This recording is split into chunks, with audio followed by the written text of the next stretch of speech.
नमस्कार. संघर्ष वृत्तवाहिनीमध्ये आपलं स्वागत. घेऊया ठाणे आणि आसपासच्या परिसरामधील घडणाऱ्या महत्त्वाच्या घडामोडींचा आढावा. ठाणे शहर हे स्मार्ट सिटी बरोबरच डिजिटल युगामध्ये पुढे जाण्यासाठी अनेक प्रयत्न सुरू केले आहेत. याच अनुषंगाने ठाण्यातील डाकघर म्हणजेच पोस्ट विभाग advance postal technology IT 2.0 application या नव्या डिजिटल प्रणालीसह डिजिटल युगाकडे पहिले पाऊल उचललं आहे. या डिजिटल प्रणालीमध्ये म्हैसूर येथील centre for excellence for postal टेक्नॉलॉजीने स्वदेशी पद्धतीने विकसित केली आहे.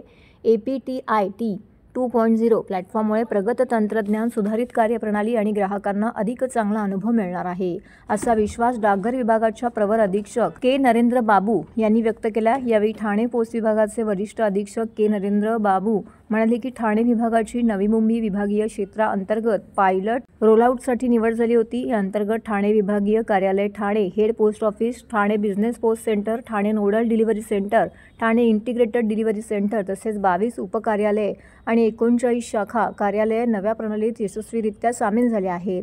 सर्व पूर्व रोलआउट कार्ये नियोजित वेळापत्रकानुसार पूर्ण करण्यात आली होती. नवीन ॲडव्हान्स पोस्टल टेक्नॉलॉजीद्वारे आता नोंदणीकृत नसलेल्या वस्तूंसाठी ट्रॅकिंग सुविधा, CODसाठी digital QR payment, real time delivery, टिप्पण्या अपडेट, डिजिटल स्वाक्षरी घेण्याचा पर्याय, location based delivery, OTP Aadhaar आधारित डिलिव्हरी, दारापर्यंत पिकअप व्यवस्थापन आणि तक्रार व्यवस्थापनासाठी इंटिग्रेट सपोर्ट डेस्क उपलब्ध होणार आहेत.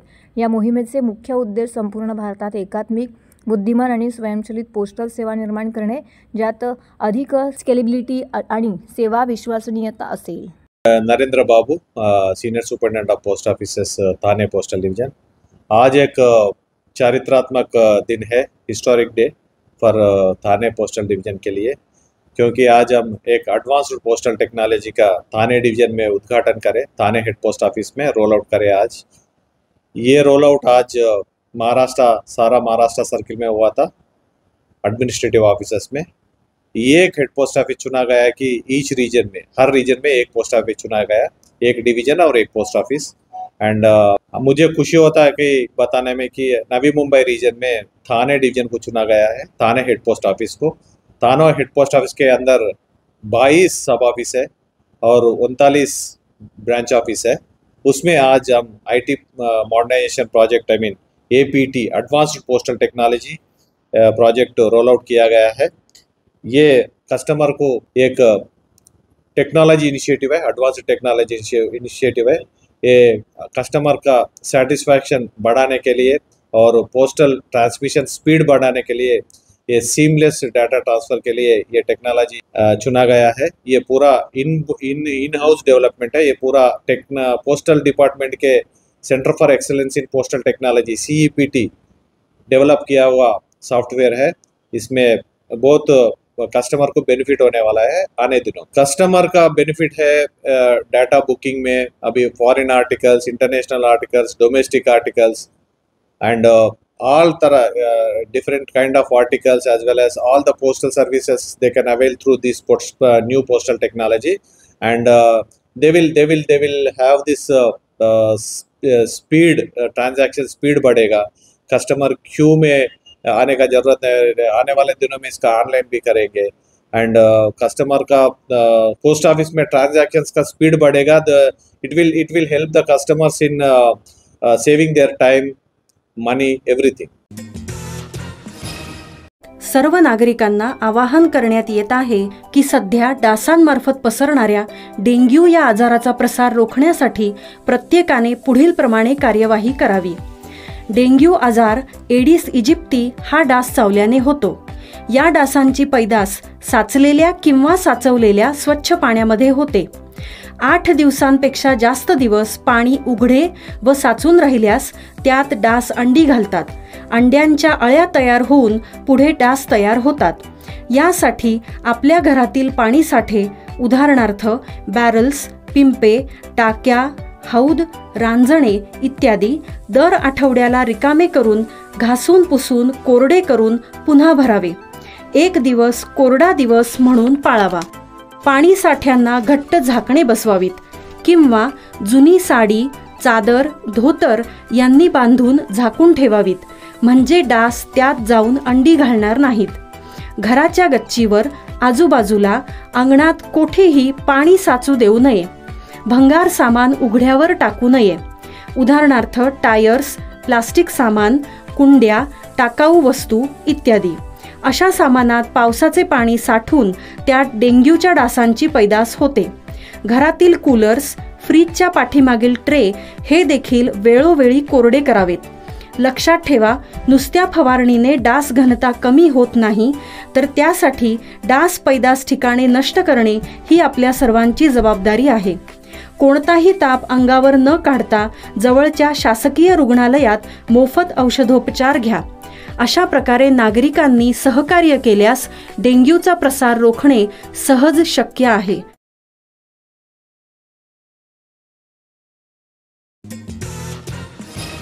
कोणत्याही प्रकारच्या अनधिकृत बांधकामाला वीज पुरवठा करण्यात येऊ नये असे माननीय उच्च न्यायालयाचे स्पष्ट आदेश आहेत. त्या अनुषंगाने ठाणे महानगरपालिका क्षेत्रात कार्यरत महावितरण आणि टोरंट या दोन्ही वीज कंपन्यांनी या आदेशाचे तंतोतंत पालन करावे असे निर्देश ठाणे महानगरपालिका आयुक्त सौरभ राव यांनी दिले आहेत. अनधिकृत बांधकामांना वीज पुरवठा करण्यात येऊ नये, तसेच वीज पुरवठा करताना संबंधित बांधकाम अधिकृत असल्याची खातरजमा वीज कंपन्यांनी करावी. या संदर्भात उच्च न्यायालयाच्या निर्देशानुसार ठाणे महानगरपालिका आयुक्त सौरभ राव यांच्या दालनात महापालिका अधिकारी, महावितरण कंपनी आणि टोरंट वीज कंपनी यांच्या अधिकाऱ्यांची बैठक झाली.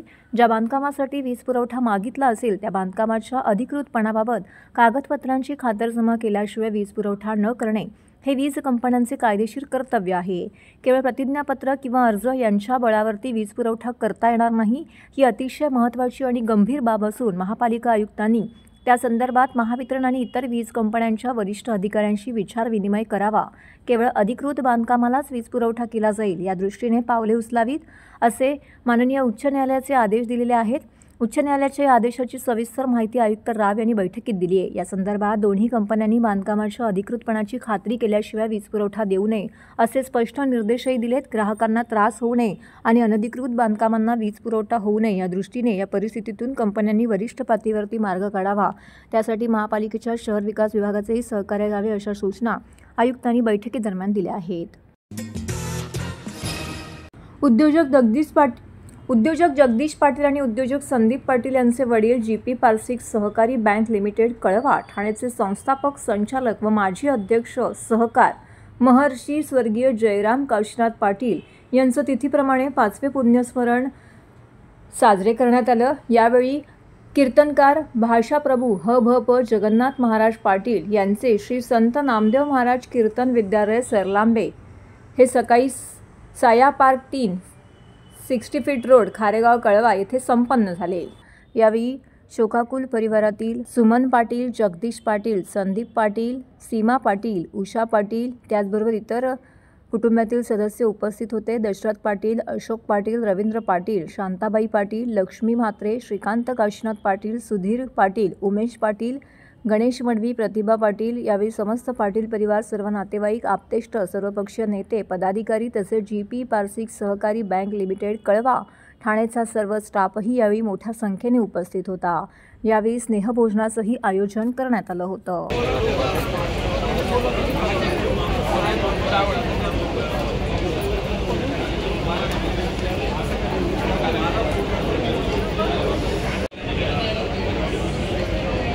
टी-शर्ट कुठे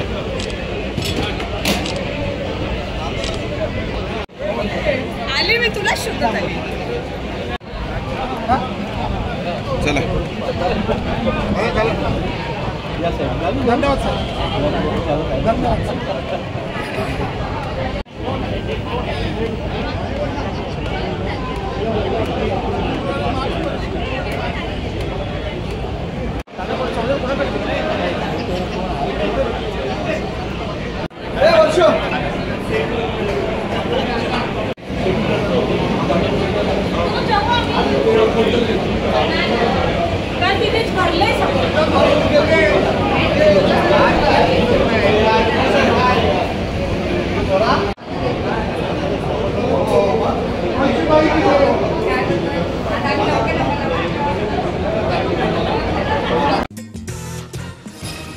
ठाणे शहरातील खड्ड्यांवरून मनसे आक्रमक झालेली पाहायला मिळत आहे. ठाण्यातील घोडबंदर रोडवर खड्ड्यांमुळे गेल्या 6 महिन्यांमध्ये 19 नागरिकांचा जीव गेला आहे.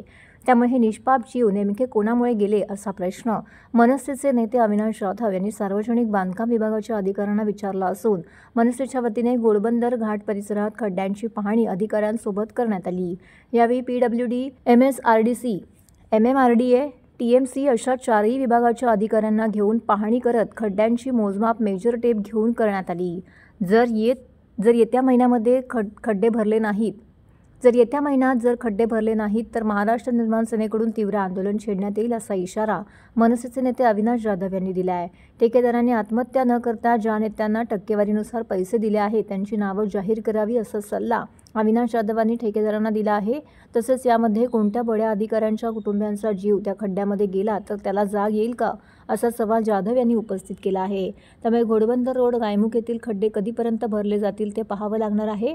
यावेळी मनसेचे नेते अविनाश जाधव यांनी पत्रकारांशी बोलताना ही माहिती दिली असून यावेळी मनसेचे इतर पदाधिकारी देखील मोठ्या संख्येने उपस्थित होते।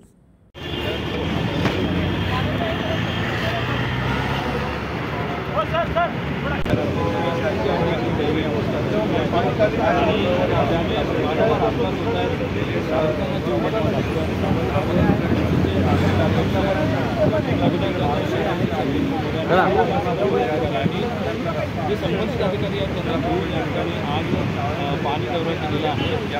लवकरात लवकर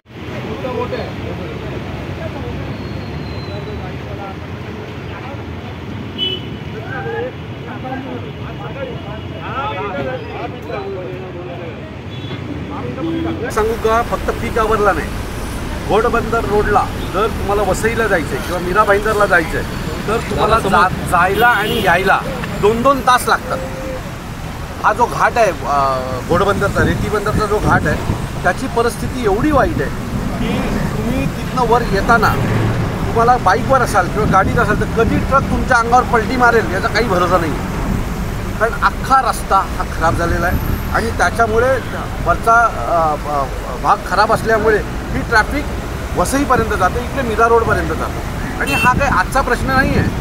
मागील 8-9 वर्ष मी जेव्हापासून पालघरचा मनसेचा जिल्हाध्यक्ष झालो तेव्हापासून मी जातो येतो, दर दिवशीचा हा प्रॉब्लेम आहे। म्हणजे एखादी ॲम्ब्युलन्स जर आतमध्ये अटकली किंवा एखादी बाई आतमध्ये अटकली तर तिला पूर्ण ट्रक ते बाहेर येत नाही तोपर्यंत तुम्ही काही करू शकत नाही। एखादा ट्रक बंद पडला तर तो ट्रक बाहेर काढेपर्यंत पुढचे 2-4 तास तुम्ही जागेवर उभे राहता। अनेक वेळेला ठाणे टू वसई हे अंतर 4-4, 5-5 तासाचं होतं।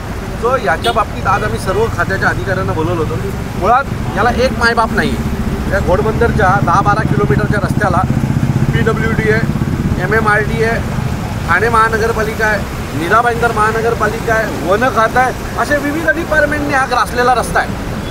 आज आमच्या ठाण्यामध्ये यायला कुठल्याही बाजूने या तुम्हाला ट्रॅफिक हे लागतंच। आणि त्याच्यानंतर घोडबंदरची ट्रॅफिक ही अतिशय विचित्र आहे। 2 दिवसापूर्वी 2 बाईकस्वारांचा ॲक्सिडेंट झाला, त्यात एकाचा मृत्यू झाला। गेल्या आठवड्यात 22 वर्षाच्या एका मुलीचा मृत्यू झाला। मागच्या 6 महिन्यात जवळजवळ 18 ते 19 लोकांचा मृत्यू या घोडबंदर रस्त्यावर खराब रस्त्यांच्या कामामुळे पडून झालेला आहे। तो मला असं वाटतं की हे लोक ठाणेकरांच्या जीवाशी खेळतात। नेहमीच आमचे नेते मंडळी 1000 कोटीची निधी आणली, 15,000 कोटीची निधी आणली, 20,000 कोटी निधीचे आकडे फेकतात, परंतु प्रत्यक्षात जर तुम्ही रस्त्यावर आलात तर ते सगळं धोतांड आहे, ते सगळं खोटं आहे। फक्त मोठमोठे आकडे आम्हाला सांगणं आणि ठाणेकरांची फसवणूक करणं हेच राजकीय नेत्यांकडनं इथे होतं आहे। घोडबंदर रस्त्याची परिस्थिती अतिशय वाईट आहे। घोडबंदरला पाणी नाही, रस्ते नाहीत, खड्ड्यांचा प्रश्न, कचरा उचलायला लोक नाहीत, अशा अनेक समस्या घोडबंदरला आहेत। आणि फक्त नवीन टॉवर उभं करणं आणि नेत्यांच्या बोलबच्चन ऐकणं एवढंच घोडबंदरला आता काम राहिलेलं आहे। मला एक कळत नाही, वन खात्याची एक वैशिष्ट्यता आहे, रस्त्याचं काम जे आहे रस्त्याचं 25 फुटाचा रस्ता मिळाला तर तो रस्ता मोठा होईल, बरोबर आहे। पण त्याला वन खातं परमिशन देत नाही, परवानगी देत नाही। नागपूर, दिल्ली सगळीकडे ती फाईल निघते। पण तिथनं जरा तुम्ही पुढे गेलात तर अनेक झोपड्या बनलेल्या आहेत, आपला देशमोरला फार्म हाऊस बनलेला आहे, बरोबर आहे, अनेक हॉटेल बनलेले आहेत, त्यांना परवानग्या मिळाल्या। त्या अनधिकृत तुमच्या झोपड्या बांधू शकतात, हॉटेल बांधू शकतात, त्या झोपड्यांना लाईट येतं, पाणी येतं, सगळं येतं। पण ज्या वेळेला मुख्य रस्ता ज्या वेळेला उभा करायचा असतो त्याला वन खातं रस्ता देऊ शकत नाही। हा कोणता नियम आहे? म्हणजे तुम्ही अनधिकृतरित्या काही करू शकता, पण अधिकृतरित्या ज्याची लोकांना गरज आहे ती गोष्ट करताना तुमच्या फायली नाशिक आणि दिल्लीपर्यंत फिरणार असतील तर मग मला असं वाटतं की मग आम्ही अनधिकृतरित्या केलं पाहिजे. अतिक्रमण आम्ही पण करायचं का? मग ह्याच्या पुढे आमचा रस्ता बनवायला आम्हाला अनधिकृतरित्या जावं लागणार आहे का? तर माझं सरकारला यात म्हणणं आहे की ठाण्यामध्ये आमच्याकडे डेप्युटी CM आहेत, परिवहन मंत्री आहेत, अनेक खाते, वनमंत्री आहेत, म्हणजे सगळ्या या रस्त्याला आवश्यक असलेले सगळ्या खात्याचे मंत्री आमच्या ठाणे शहरात आहेत, बरोबर आहे. सो या सगळ्यांनी एकत्र बसावं आणि त्याच्या बाबतीत निर्णय घ्यावा. जर रोज ठाण्यातले तरुण रस्त्यात पडून मरणार असतील, खड्ड्यात पडून मरणार असतील तर याच्या बाबतीत नेत्यांनी निर्णय नाही घेणार तर कोण घेणार? ठाण्यातील स्टेशन रोड कोपिनेश्वर मंदिरासमोरील पूनमिया ज्वेलर्स यांनी खास गौरी गणपतीसाठी गणपती बाप्पाकरिता गौराई मातेसाठी लागणाऱ्या विविध प्रकारच्या वस्तू बनवलेल्या आहेत आणि त्या बाजारपेठेमध्ये दाखल देखील केल्या आहेत. त्यामध्ये चांदीचा गंगा जमुना हार, मोदकांचा हार, गडू, तांब्या, बाजूबंद, विविध प्रकारचे हार, मोदक, जास्वंदीची फुलं, लामण दिवा, 5 दिव्यांचा स्टँड, गणपती बाप्पाची पोकळ व भरीव मूर्ती विविध आकारामध्ये आणलेल्या आहेत. अशा विविध प्रकारच्या वस्तू व अभिषेक पूनमिया ज्वेलर्समध्ये गणपती बाप्पा निमित्त विक्रीसाठी ठेवण्यात आलेल्या आहेत, अशी माहिती ज्वेलर्सचे मालक विपुल पूनमिया यांनी दिली आहे. नमस्कार, मी आहे विपुल पूनमिया. आपण आहोत पूनमिया ज्वेलर्स. हे आमचं दालन आहे, सोने चांदीचं शोरूम आहे. आम्ही आहोत स्टेशन रोड म्हणजे आपलं कोपिनेश्वर देवळाच्या समोर ठाण्यामध्ये. मी तुम्हाला आज आमच्याकडे जे विविध प्रकारचे चांदीचे साहित्य जे आपले गणपतीचा सण येतो आहे पुढच्या महिन्यात, त्याच्यासाठी आमच्याकडे निवळ आणि प्युअर चांदीमध्ये आम्ही फक्त गणपतीचे साहित्य, दागिने किंवा इतर वस्तू ठेवतो. ही आमची वैशिष्ट्य आहे. तर मी तुम्हाला सर्वप्रथम हे हार जे आहेत हे गंगा जमुना म्हणून हार आम्ही म्हणतो. ह्याला गोल्डन आणि सिल्वर पॉलिश केलेलं आहे, पण ते आहे निवळ चांदीमध्ये. तर ह्या विविध प्रकाराचे आमच्याकडे हार भेटेल जे आपले 1.5 फूट, पावणे 2 फूट, 2 फूट अशा मूर्त्या किंवा 2.5 फूट, 3 फूट असले तर त्याप्रमाणे त्यांना गोंड किंवा चेन लावून आपण छोटे मोठे करू शकणार. याच्यासोबत आमच्याकडे हा मोदकांचा हार पण भेटेल. आपल्याकडे फरसी आहे. मग आपल्याकडे हे गोल्डन पॉलिश केलेलं जास्वंदीचं फुलं आहेत. याच्यामध्ये भरपूर सायझेस आहेत. तसेच आता आपण ही बघितली तर ही आपली गणपती बाप्पांची पोकळ मूर्ती आहे जी दिसायला मोठी आणि वजन कमी भरतात. त्याच संदर्भात आपल्याकडे भरीव मूर्त्या पण आहेत, जेणेकरून हल्ली म्हणतात घरी भरीव मूर्त्या ठेवल्या पाहिजे. तर गणपतीच्या सणानिमित्त आपण पण आपल्या घरातले देवारत जुने मूर्त्या, पोकळ मूर्त्या असले त्यांना आपण भरीव मूर्त्यामध्ये बदली करून हे घेऊ शकतात. याच्यामध्ये विविध प्रकारचे साईज आहेत आपल्याकडे, छोट्यापासून मोठे जसे आपण घेतले तसे. पण हे सर्वच जेवढं मी साहित्य दाखवतो, मी परत म्हणतो, हे सर्व निवळ चांदीत आहेत. आपल्याकडे कुठलेही गोल्डन पॉलिश, मेटल, 1 ग्रॅम काहीच नाही. आता हा मूषक आहे गणपती बाप्पांचा वाहन. त्याच्या जोडीला हे छान छोटेसे गडू तांबे आहेत देवासमोर पाणी ठेवायला. नंतर हा आपला लामण दिवा देवाला अर्पण करायला. असे छोटे मोठे मोदक पण आहेत आपल्याकडे. फरसी आहे. 5 दिव्यांचं स्टँड आहे. तसंच आपल्याला देवाला बाजूबंद बनवायचं असेल तर बाजूबंद पण आहेत आमच्याकडे. असे प्रकाराचे विविध साहित्य आमच्याकडे आत्ता पण आहे आणि महिन्याभरात पण राहणारच आहेत. तर आपण सर्वांना विनंती आहे की एकदा आमच्या दालनात येऊन नक्कीच ह्या सर्व गोष्टी आणि ह्या सर्व वस्तू बघू. धन्यवाद.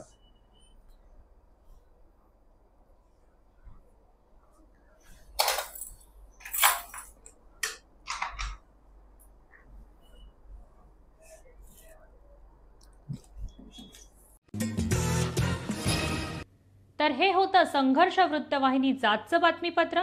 उद्या पुन्हा भेटू याच वेळी याच ठिकाणी ताज्या घडामोडींसह. तोपर्यंत नमस्कार.